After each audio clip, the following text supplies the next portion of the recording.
I'm Angela Fairhurst, founder of Geri-Gadgets, and today I want to give you some ideas of how to engage with Geri-Gadgets Shapes Bucket. Even though there are no wrong answers, these colorful shapes could go any which way. There are some fun things you can do. You can just match colors. Notice that there is a rough side and a smooth side, so that can be one of the fun things that you do. Right? We can lay them down.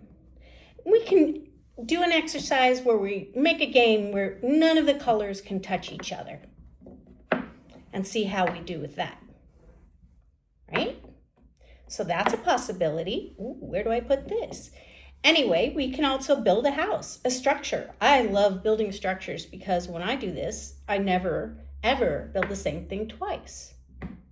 Well, sometimes it falls down, sometimes it stands all the way up, but we can see how tall we can make the structure, because that can work too. And there is, like I said before, no wrong answer. So enjoy and just be all creative. Use your own imagination. Oops. And if it topples down, it's dominoes. Anyway, enjoy.